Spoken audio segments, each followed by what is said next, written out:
vous salue tous dans le beau et précieux nom de notre Seigneur Jésus-Christ. Que la grâce, la paix de notre Dieu repose sur la vie de chacun d'entre vous en ce jour au nom de Jésus. C'est pour moi également un plaisir d'être là, de passer vous voir comment vous allez, voir comment vous portez, et puis vous donner aussi de mes nouvelles. Vous dire que je suis là et je suis bien vivant par la grâce de Dieu. Alléluia. Voilà. Je veux vraiment saluer chacun d'entre vous. Heureux d'être là. Heureux de voir vos visages rayonnants par la grâce de notre Dieu. C'est toujours une joie renouvelée que de se retrouver ici, surtout derrière ce pupitre, pour qu'on s'entretienne. Amen. Et le sujet sur lequel je voudrais qu'on s'entretienne ce matin, je l'ai titré « Courons avec persévérance dans la carrière que Jésus nous ouvre. » Amen. On va étudier deux petits versets. Hébreux, chapitre 12, les versets 1 et 2. Nous donc aussi, puisque nous sommes environnés d'une si grande nuée de témoins, rejetons tout fardeau et le péché qui nous enveloppe si facilement et courons avec persévérance dans la carrière qui nous est ouverte. Verset 2. Ayant les regards sur Jésus, le chef et le consommateur de la foi, qui, en vue de la joie qui lui était réservée, a souffert la croix, méprisé l'ignominie, et s'est assis à la droite du trône de Dieu. Amen. Que Dieu bénisse la lecture de sa parole. Donc c'est Hébreu qui nous dit que nous devons courir avec persévérance dans la carrière qui nous est ouverte. C'est donc de ces deux versets que j'ai tiré le titre de l'étude que je voudrais rapidement faire avec vous. Il nous dit, à l'entame déjà du premier verset, il dit, nous donc aussi, puisque nous sommes environnés d'une si grande nuée de témoins. Donc, Hébreu dit, nous sommes environnés d'une si grande nuée de témoins. Mais de quoi parle-t-il? De quoi l'auteur aux Épîtres aux Hébreux parle quand il dit, nous sommes environnés d'une si grande nuée de témoins? Vous voyez, nous sommes au chapitre 12. Mais juste avant le chapitre 12, nous avons le chapitre 11 d'Hébreux. Au chapitre 11, l'auteur nous dresse la liste de personnes qui ont vécu avec Dieu par la foi. Quand vous lisez Hébreux 11, on voit là la liste, une longue liste de personnes qui ont marché avec Dieu par la foi.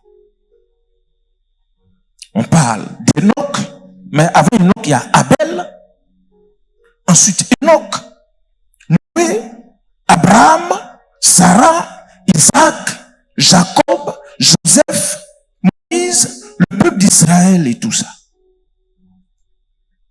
Donc, il nous parle de ces personnes-là comme étant des témoins.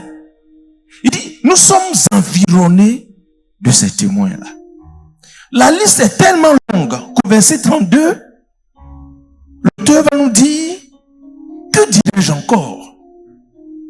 Car le temps me manquerait pour parler de Gédéon, de Barak, de Samson, de Jephthé, de David, de Samuel et des prophètes. La liste est tellement longue. C'est témoins qui nous environnent. Donc ce n'est pas pour rien quand il dit, nous sommes environnés d'une si grande nuée de témoins. Mais pourquoi il appelle ces personnes-là des témoins? Ils sont témoins de quoi? Mes frères, mes sœurs, quand vous lisez, par exemple, l'histoire d'Abraham, vous voyez en Abraham C'est vrai, c'est une histoire qu'on lit. Mais derrière cette histoire, Abraham représente pour nous un témoin de Dieu. Je veux dire quoi? Que tu es un frère, tu es une sœur, tu as vieilli, tu as peut-être atteint, peut-être pas l'âge d'Abraham, et il y a une situation qui perdure. Et tu te dis que ce n'est plus possible que que cette situation-là puisse s'arranger à mon niveau. Abraham est là comme témoin pour te dire, même avec l'âge, Dieu agit. C'est-à-dire, Abraham se tient là, puis te dit, toi ma soeur, peut-être tu dis que tu ne peux plus te marier, quelqu'un ne peut plus te regarder. Abraham est là pour te dire, avec Dieu, quand tu marches par la foi, c'est encore possible. Donc, c'est en cela qu'ils sont des témoins. Ce sont des gens qui ont vécu par la foi avec Dieu. Et ils ont montré par leur vie que Dieu, que nous adorons, que nous servons, c'est un Dieu qui récompense celui qui marche avec lui par la foi. Ce sont des témoins de la foi. Ils sont là pour témoigner que Dieu est vivant. C'est-à-dire que si tu es là, que tu doutes, si par exemple tu vis une situation de blocage quelconque, tu vis par exemple, tu es dans un trou, on t'a jeté dans un trou, tu as l'impression que tu ne vas pas t'en sortir. Daniel est là pour te dire, même dans le trou là, Dieu est avec toi. Est-ce que vous comprenez? Daniel est là pour te dire, même si on te jette dans tout, au milieu des lions, Dieu va te garder. Que tu n'as pas à craindre. Dieu est avec toi. C'est en cela qu'on dit qu'ils sont des témoins. C'est des gens qui, par leur vie, ont témoigné de la fidélité de Dieu. Ont témoigné du fait que quand tu marches avec Dieu par la foi, Dieu ne va jamais t'abandonner. Que Dieu est fidèle. C'est en cela qu'ils sont des témoins. Et ils sont nombreux comme ça. Ici, on est combien? Peut-être on ne vaut pas la centaine. Mais les témoins, il y en a tellement. C'est-à-dire que le cas que tu vis là, il y a un qui est là, il t'attend. Il t'attend pour te dire que ton cas là, moi-même là, j'ai vécu ça. Et Dieu a agi. C'est en cela qu'on dit que ce sont des témoins. Et nous sommes environnés. Ils nous entourent. Ils sont là, présents. Même si aujourd'hui ils ne vivent plus humainement, mais ils sont vivants pour Dieu. Et leur histoire a été inscrite, gardée dans la Bible pour te rendre témoignage de Dieu. Ces gens-là sont des preuves. Un témoin est une preuve. Ces gens-là sont des preuves de la puissance de notre Dieu. Qu'avec lui, tout est possible. Qu'avec lui, rien n'est tard. Ne regarde pas ton âge. Ne regarde pas ta situation, je veux dire, sociale. Non, je ne suis pas allé à l'école, je ne suis pas allé loin, ou bien carrément, je ne suis pas allé à l'école. Il ne faut pas regarder à ça. Avec Dieu, tout est possible.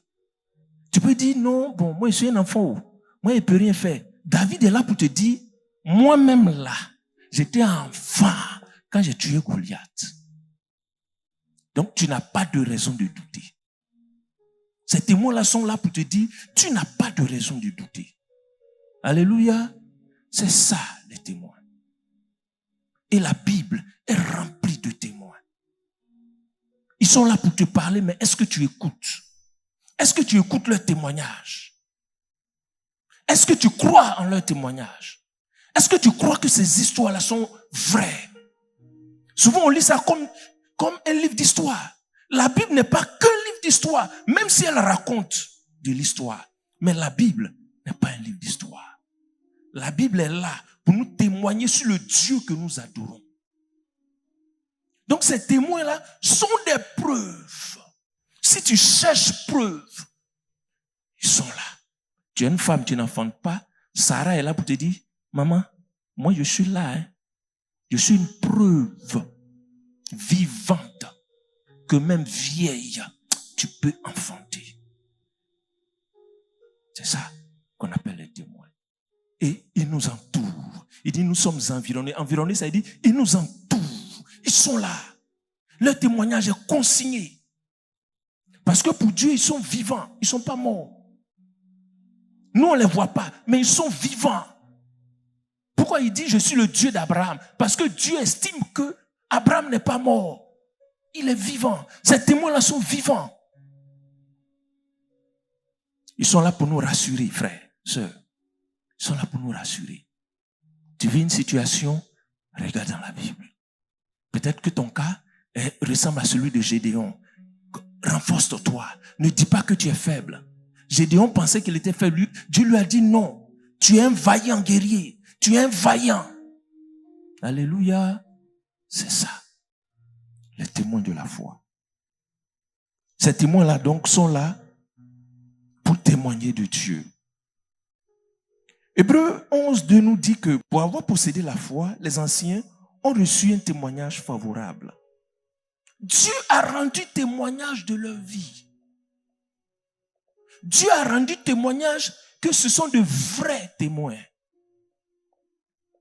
Et regardez, quand on prend le cas de Job, c'est-à-dire que Dieu lui-même, par sa propre bouche, va dire, sur la terre, là, il n'y a pas quelqu'un comme Job. Il n'y a pas quelqu'un.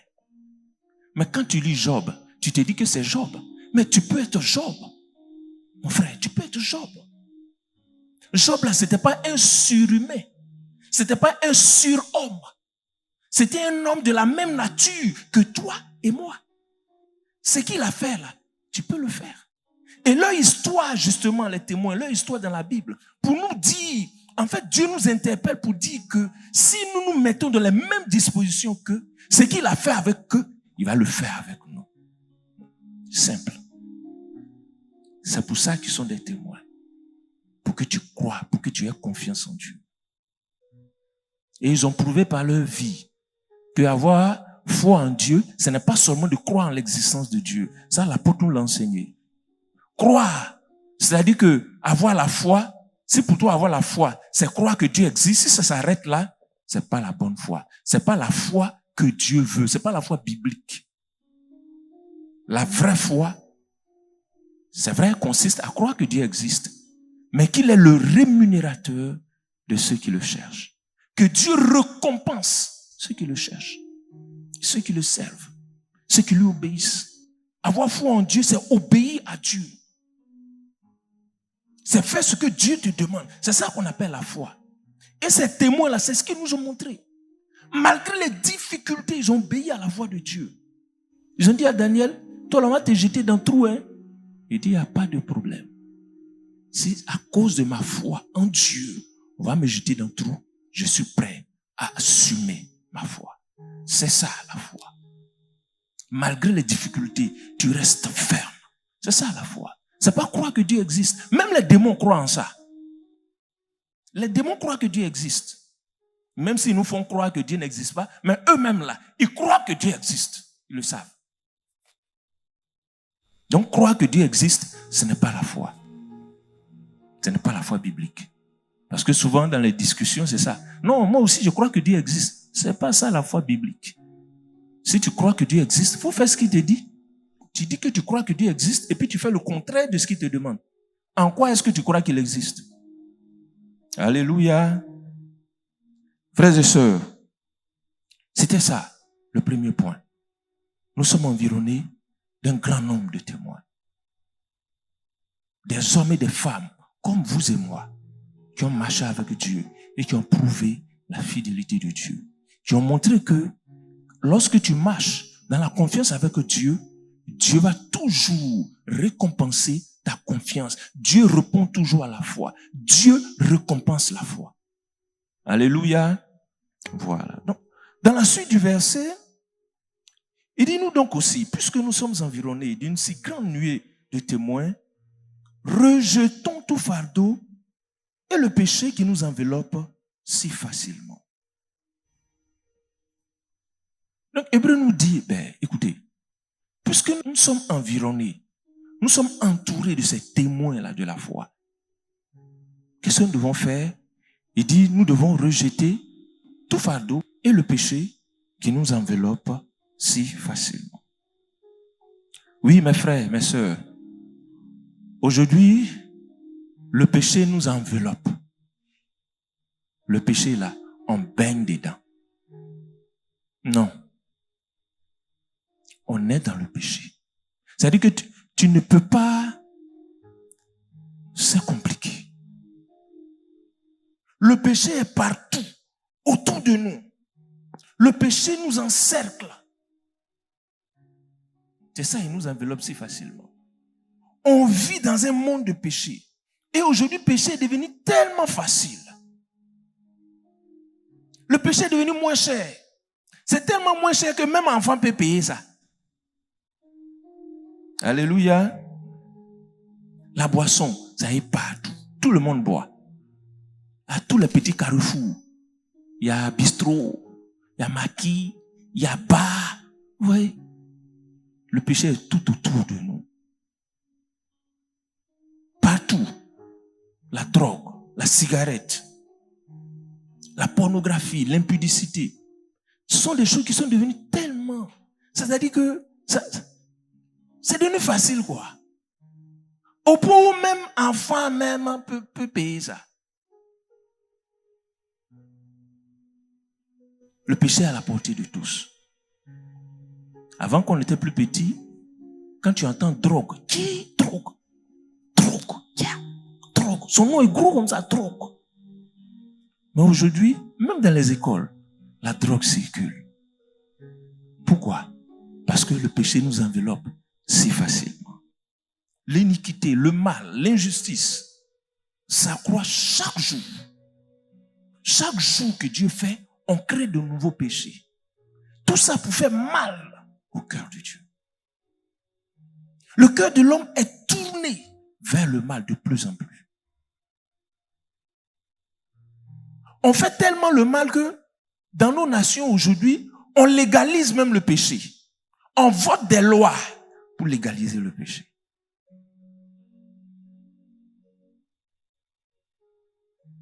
Les ténèbres ont envahi la terre. Les ténèbres nous ont envahis, mes frères. Mais je ne sais pas si tu es conscient, si tu en es conscient.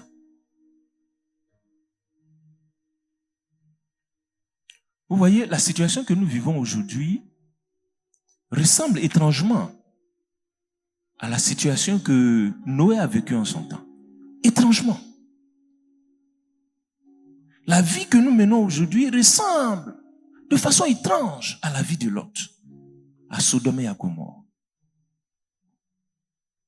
où l'homme pêche jusqu'à... La Bible nous dit que le péché de l'homme était tellement monté que Dieu était fatigué. Dieu n'en pouvait plus. Il a décidé de détruire ces hommes-là à cette époque. Frères et sœurs, je disais tout à l'heure qu'on légalise même le péché. On ne veut pas qu'on en parle, mais on va en parler. Par exemple, la sexualité. On vote des lois pour dire qu'on doit le faire. Il y a des mots avant qui n'existaient pas. Nous-mêmes, on tombe des nues. On crée de nouveaux mots. Rien que pour le péché. Vous voyez pas que c'est bizarre? Trans et puis... Pourtant, ça existe aujourd'hui. C'est-à-dire, il y a des gens qui sont là, ils sont garçons. Ils décident n'est plus être garçon, il est au milieu. Trans, il n'est pas femme, il n'est pas garçon, il est au milieu. Mais on légalise, hein? On légalise, ça vient. Ça vient. Dans d'autres pays, c'est légal. On peut le faire. Et alors que le péché s'accroît, alors que le mal augmente de plus en plus, dans Matthieu, la Bible nous dit que pendant que le mal augmente, pendant que l'iniquité s'accroît, la charité du plus grand nombre se refroidira. Ça veut dire quoi? Pendant que les hommes font le mal, les chrétiens, au lieu de faire le bien, ils commencent à se refroidir. C'est ça. la charité du plus grand nombre se refroidira. Faire le bien commence à diminuer du cœur des croyants. Faire ce qui est juste aux yeux de Dieu, ça, le chrétien commence à être de moins en moins intéressé par ça. Rechercher les choses spirituelles, les valeurs spirituelles, ça commence à disparaître du monde chrétien. Les chrétiens commencent à danser au même rythme que les païens. À cause de ce que le péché nous enveloppe si facilement, le chrétien aussi facilement, pouf, il tombe dans le péché. Il commence à s'accoutumer au péché. Les chrétiens deviennent de plus en plus insensibles au péché. Le péché ne nous dit plus rien. On n'a pas horreur du péché.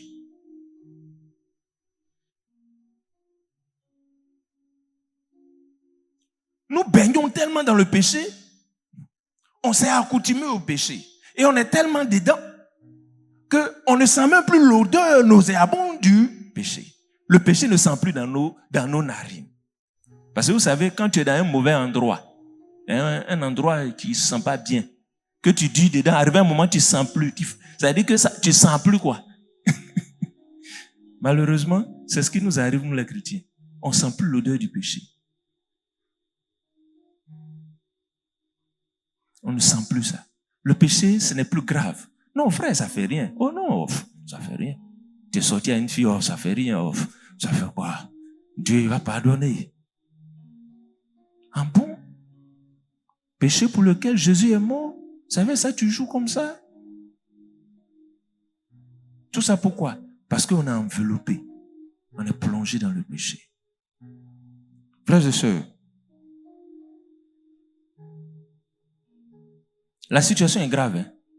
C'est pour ça que je me permets d'ici d'interpeller, de tirer la lettre. Sinon de sonner la lettre. Frères et sœurs, la situation est assez grave. Vous savez, quand le péché s'accroît, lorsque le péché s'accroît, la condamnation de Dieu n'est pas loin. Je vous ai dit tout à l'heure que ceux qui ont vécu avant nous, là, ils sont des témoins, n'est-ce pas? Au temps de Noé, quand ça s'est fait comme ça, là, qu'est-ce qui s'est passé? Dieu a détruit le monde. Au temps de Lot, c'est la même chose. Quand Sodome et Gomorrhe ont vécu jusqu'à Dieu était fatigué, lui-même est descendu pour venir voir. Comme si Dieu en haut là-bas, il ne voyait pas. Il dit, je vais venir voir mes deux yeux. Il est venu, il a vérifié la véracité. Qu'est-ce qui s'est passé? Ces deux villes ont été réduites en centre. Donc quand le péché s'accroît, ça doit attirer ton attention. Le jugement de Dieu n'est pas loin. Vous savez, quand la nuit avance, c'est que le jour n'est pas loin. C'est pas ça? Mes frères et sœurs, le jour n'est pas loin. Le jour, c'est quoi? C'est le retour du Seigneur. Donc, nous devons faire attention. Il ne faut pas t'accoutumer au péché. Ce n'est pas parce que tu vis dans un environnement où on pêche que toi aussi tu vas pécher. La Bible dit sortez du milieu d'eux. Ce n'est pas parce que tu es dans un environnement où on fait koucha, on corrompt les gens. Toi aussi tu es devenu corrupteur. Ah bon? Tu as oublié que le Seigneur a dit qu'ils sont dans le monde mais ils ne sont pas du monde? Tu as oublié ça? Tu as oublié que le Seigneur a dit que nous sommes étrangers, voyageurs sur la terre? Frères et sœurs, nous devons sortir de cette situation-là. C'est vrai que le péché nous enveloppe, mais nous ne devons pas cohabiter avec le péché. Nous ne devons pas trafiquer avec le péché. C'est là que le Seigneur dit que vous êtes la lumière, c'est là. Pensez que la lumière, c'est quand le Seigneur va te bénir, tu auras beaucoup d'argent. C'est là on dit que tu es la lumière. Ça, c'est pas lumière, ça. Quand les gens sont dans le péché, ça veut dire qu'ils sont dans les ténèbres. Mais on a besoin de lumière dans les ténèbres. Et toi, Dieu t'a allumé, il t'a éclairé. Et dans ce lieu-là, au lieu d'éclairer, ta lumière là, ta lampe qu'on a allumée, tu vas la mettre sous le boisseau. Vous voyez une parabole que le Seigneur a enseignée sur ça. Alors que là, tu dois éclairer. Dans le milieu où tu es, où on fait le mal, on doit se rendre compte qu'il y a quelqu'un qui ne fait pas le mal. Mais toi, tu te confonds à eux et ensemble, vous faites. Et souvent même, c'est toi qui es le dirigeant. Frères et sœurs, c'est pas bon, hein. C'est pas bon. C'est pas à ça que le Seigneur nous a appelés. Alléluia. Vous savez, dans Apocalypse 3, 15 à 16, le Seigneur disait à une église, tu n'es ni froid ni bouillant. Puisses-tu être froid ou bouillant? Ainsi, parce que tu es tiède, je te vomirai de ma bouche. Normalement, le chrétien doit être bouillant. Parce qu'il a en lui le Saint-Esprit qui est un esprit de feu. Mais si tu laisses éteindre la flamme de l'esprit en toi, tu deviens tiède. Et le Seigneur dit, mais si au moins tu étais bouillant ou bien tu étais froid, c'était bon, tu es au milieu. Tu es tiède, tu es au milieu. Tu n'es ni païen, tu n'es ni chrétien bien, tu es au milieu. Il dit, puisses-tu être froid ou bien bouillant? Ce que le Seigneur désire, c'est que tu choisisses. Si tu veux être froid, il faut être froid. Et puis tu nous laisses en paix. Tu retournes dans le monde et tu vis bien. Mais si tu veux être bouillant, il faut que tu sois bouillant vraiment. Il ne faut pas être tiède. Parce que celui qui est tiède est vomi. Il dit, je te vomirai. Vous voyez comment on vomit là, c'est vilain, non? Il dit, je vais te vomir de ma bouche. Ça veut dire qu'il va te rejeter. Et ce jour-là, le jour du jugement, quand tu vas t'approcher de lui, il va dire, je ne t'ai jamais connu. Tu viens d'où toi? Je ne te connais pas.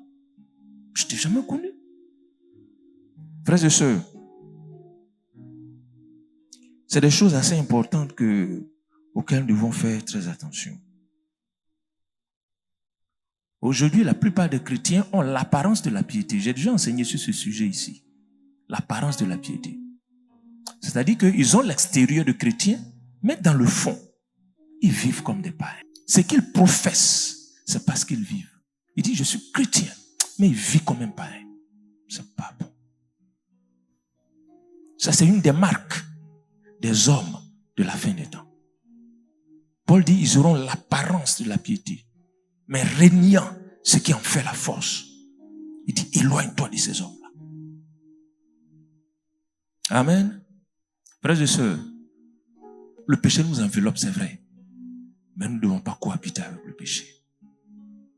Il dit, sortez du milieu de mon peuple. Sortez du milieu de mon peuple. Sortez.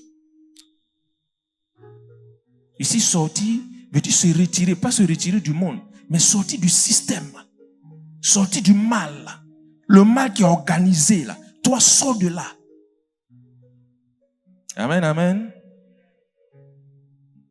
C'est pour cela qu'il dit toujours au verset 1, la dernière partie du verset 1, il dit, rejetons tout fardeau et le péché qui nous enveloppe si facilement. Rejeter, le mot rejeter signifie quoi? Se débarrasser, se dépouiller, s'éloigner, repousser, chasser. C'est ça, rejeter. Il faut te débarrasser du péché. Il faut chasser le péché de ta vie. Il ne faut pas cohabiter avec le péché. Le péché ne convient pas à l'enfant de Dieu. Ta vie là ne doit pas être une vie de péché. Ça ne te convient pas. En tout cas, si tu es chrétien, si tu es converti, tu as accepté Jésus, ta vie ne devait pas être une vie de péché. Et le fardeau, c'est quoi? Parce qu'il dit, rejeter tout fardeau et le péché. Le fardeau, c'est une charge qui est lourde. Une charge lourde, c'est un poids. C'est quelque chose de pesant. Un fardeau, c'est quelque chose qui empêche d'avancer. Quand tu as un fardeau lourd sur toi, pour avancer, c'est compliqué. Alléluia. Et aujourd'hui, il y a beaucoup de fardeaux dans le monde. Beaucoup de fardeaux dans nos vies. Je vais vous citer quelques exemples de fardeaux. Les inquiétudes. Ça, c'est fardeau. Il faut rejeter ça. Les soucis de la vie. vont t'empêcher d'avancer. Parce que tu dois courir. Tu dois courir, on va le voir dans la dernière partie. Puisque tu dois courir, s'il y a fardeau sur toi, pour courir là, ça sera compliqué. Hein? Laisse les inquiétudes. Il faut rejeter les inquiétudes, les soucis de la vie. Le désir de s'enrichir, le désir de devenir quelqu'un, le désir qu'on te voit aussi dans le monde. Ça, ce sont des fardeaux. C'est inutile, c'est vain. Alléluia. Il y a un autre fardeau aussi qui souvent est, que j'ai appelé le regard des autres. Le regard des autres. Comment les autres me voient. Et il y a des gens, tous leurs problèmes, c'est comment les autres vont me voir. Aïe. Comment ils vont te voir? Comment ils vont te voir? Mais si tu te vois, tu les vois aussi. C'est un souci. Le regard des autres. Ce que les gens pensent de moi. Moi, ce n'est pas un problème. Ce que tu veux penser de moi, pense-le. Ce qui m'intéresse, c'est ce que le Seigneur pense de moi. Si le Seigneur pense de moi que c'est bon, c'est bon. Même si toi, tu dis que ce n'est pas bon, pour moi, c'est bon. Le regard des gens. Souvent, c'est les femmes qui ont ce problème-là. C'est les femmes qui ont ce problème-là. Pas seulement que les femmes, hein, mais en majorité, quoi. Comment on va me voir? Comment on va me considérer? Il ne faut pas prendre ce fardeau-là. Si le Seigneur te connaît, il y a un cantique qui dit ça. Si le Seigneur me connaît, cela me suffit. S'ils ne me connaissent pas, ce n'est pas grave. Mais écoutez, dans un pays, si le président me connaît, si toi, tu ne me connais pas, c'est un problème. Toi, tu es qui et puis tu ne me connais pas? Toi, tu es un inconnu. Le grand me connaît. Alléluia. Si Dieu me connaît, cela me suffit. Donc, je dois tout faire pour que ma vie soit conforme et que ma conscience soit tranquille vis-à-vis de Dieu. Tant que je le sais avec une conscience pure, le reste là, il y a un mot que je ne veux pas dire, quoi. Mais c'est pas gentil. Le reste là, c'est pas mon problème. Alléluia. Voilà. On va lire quelques textes. Jacques 1, verset 21. Jacques 1, le verset 21. Jacques chapitre 1, verset 21. C'est ça. C'est pourquoi, rejetant toute souillure, et tout excès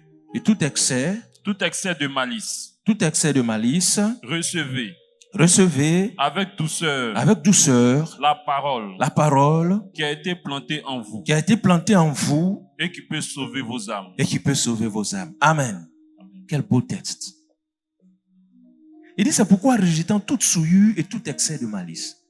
Frères, sœurs, les choses qu'on doit rejeter, là, les péchés dont Hébreu parlait, là-dedans, il y a les souillures, les impuretés. Les impuretés. Vous savez, souvent, ce qu'on ne sait pas, c'est que quand tu es dans une souillure, tu peux te laver, tu peux mettre parfum, tu es propre, bien habillé, mais devant Dieu, c'est tu préfères que les gens te voient bien, mais et Dieu? C'est ça les souillures. Il y a des choses qui souillent l'homme. Il y a des choses dans lesquelles tu te mets là, ça te souille. Est-ce que vous savez que même la parole là, ça souille? Quand tu parles mal, tu es souillé. Tu es là, tu calomnies avec ta bouche. Ta bouche est souillée. Et puis ça a cette même bouche, ça veut dire, oh Dieu! Aïe! Toi-même, si on te sert dans assiette qui est sale, tu vas manger? Vous voyez? Faisons attention aux souillures. Il dit, rejetons toute souillure. Alléluia! Et tout excès de malice. La malice, c'est le mal, la méchanceté. Il faut rejeter ça. Un chrétien doit être bon à l'image de notre Dieu. C'est le bien que tu dois rechercher, pas le mal. La malice. Qui est le malin? C'est le diable. Si tu vis dans le mal, c'est que tu es un enfant du diable. Même si tu viens à l'église, même si on t'a baptisé.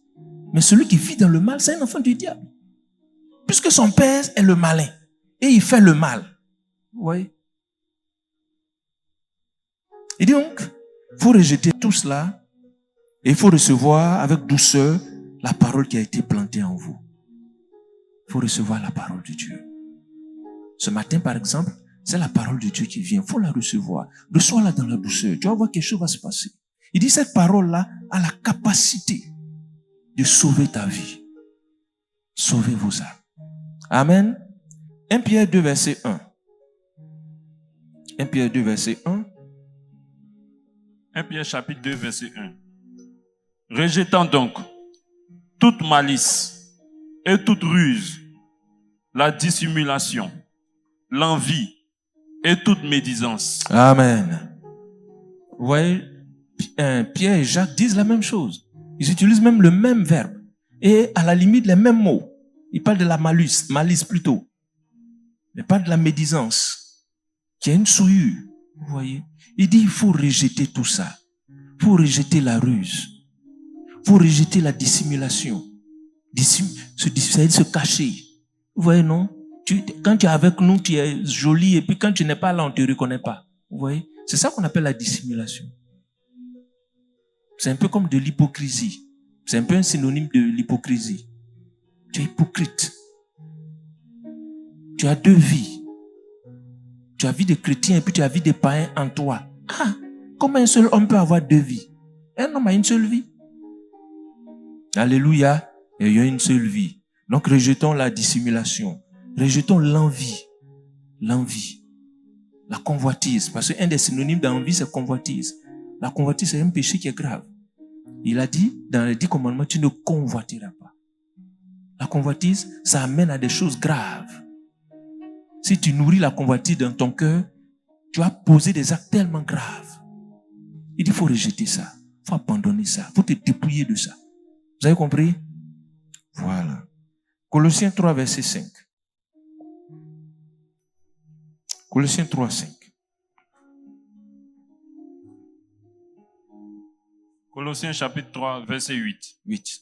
Mais maintenant, renoncez à toutes ces choses, à la colère, à l'animosité, à la méchanceté, à la calomnie, aux paroles déshonnêtes qui pourraient sortir de votre bouche. Amen. Vous voyez, Jacques, Pierre, Paul disent la même chose. Il dit renoncer. Renoncer, c'est ça, c'est rejeter. Il dit il faut rejeter toutes ces choses-là. Il faut rejeter la colère. Il faut rejeter l'animosité. C'est le ressentiment, l'hostilité. Vous voyez, c'est ça l'animosité. La méchanceté, la calomnie. Il faut renoncer aux paroles déshonnêtes qui pourraient sortir de votre bouche. Mauvaise parole ne doit pas sortir de ta bouche. Tu es un saint. Ce qui doit sortir de ta bouche, c'est des paroles de bénédiction. Les paroles impures, là, tu ne dois pas les prononcer. Il ne faut pas. Injure ne doit pas sortir de ta bouche. Mais si tu es en colère, comment? Il faut te concentrer. Puis tu serres ton paquet. Tu serres. Il ne faut pas. Injure va sortir. Parce que si ça sort, c'est pas bon. Ça va te souiller. Et souvent, les paroles déshonnêtes, les paroles désobligeantes, quand ça sort, ça blesse l'autre. Même si après tu vas lui demander pardon. Alléluia. Voilà. Donc, il dit il faut rejeter le péché. Frères et sœurs, rejetons le péché. Nous sommes enveloppés.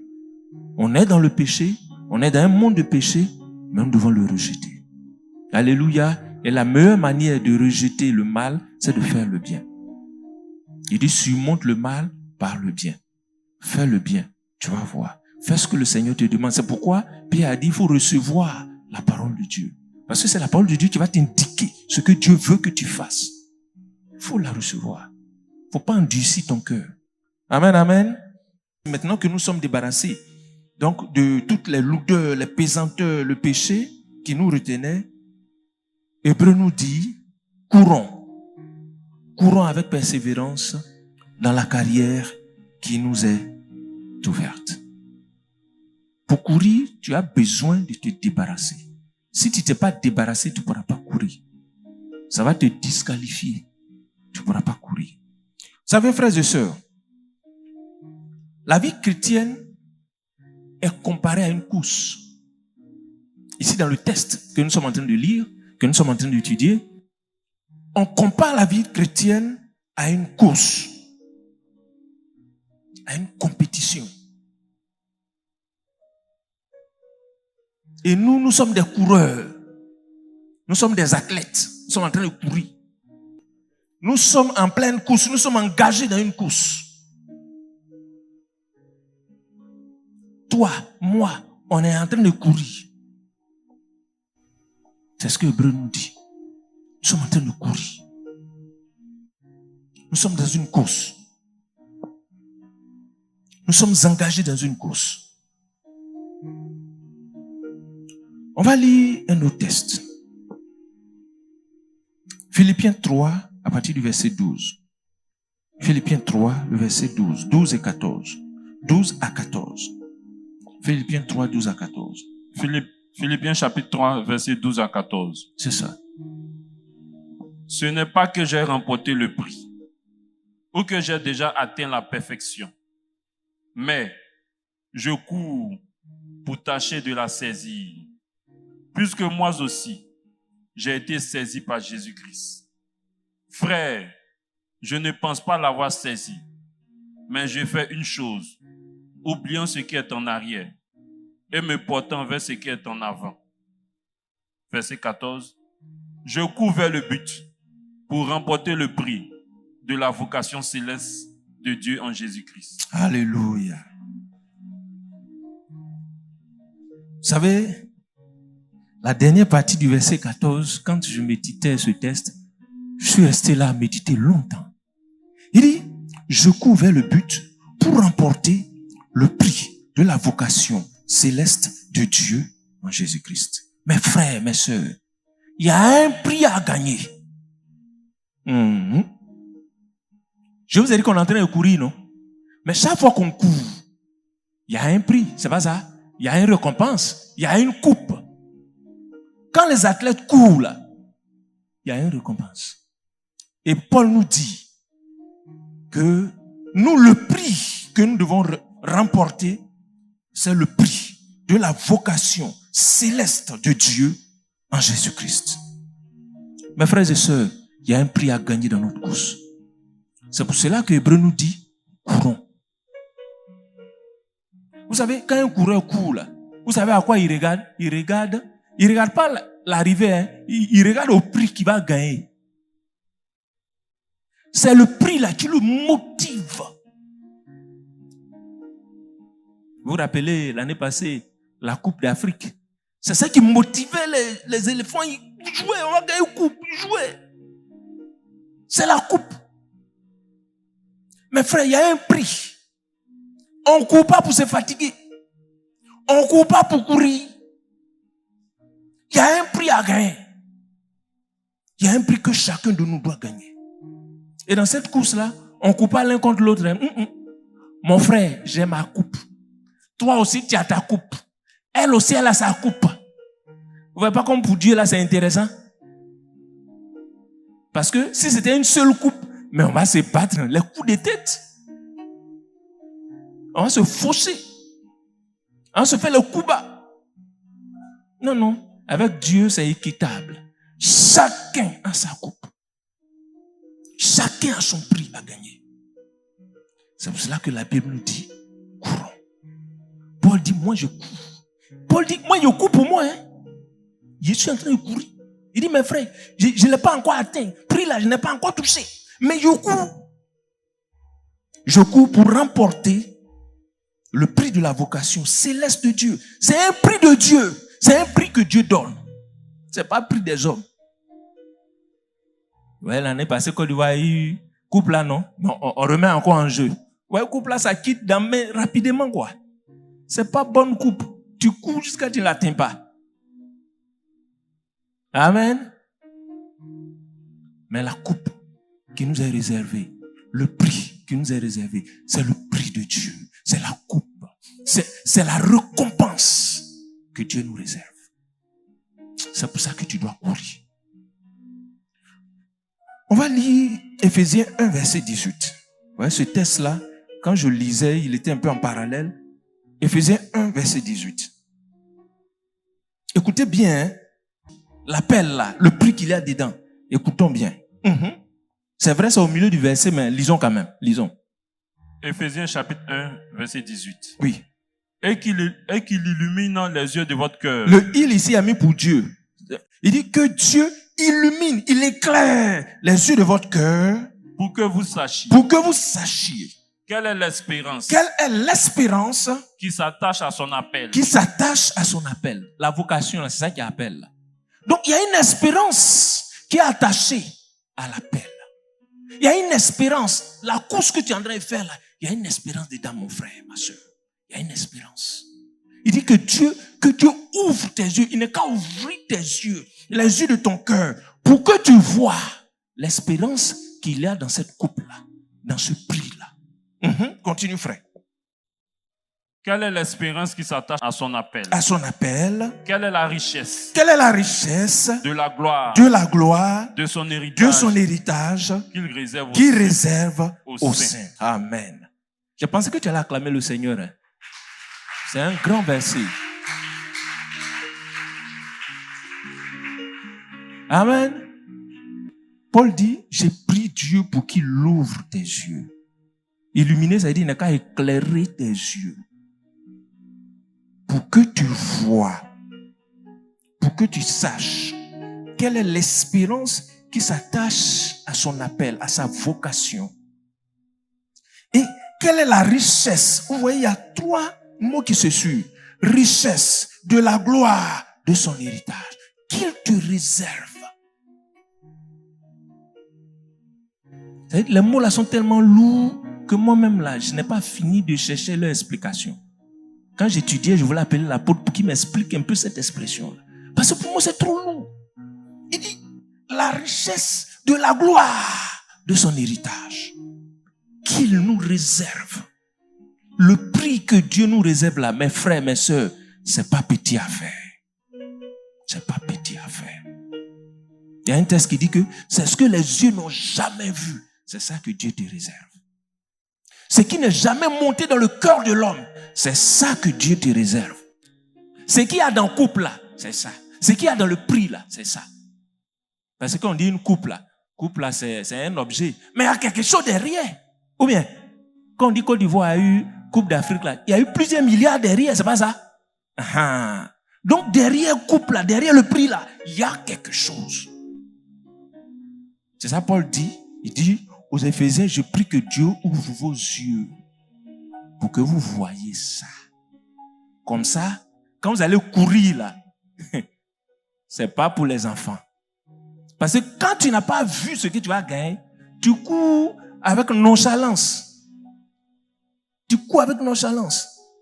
Mais le coureur, quand il sait ce qu'il va gagner, même son entraînement, tu ne peux pas avec lui.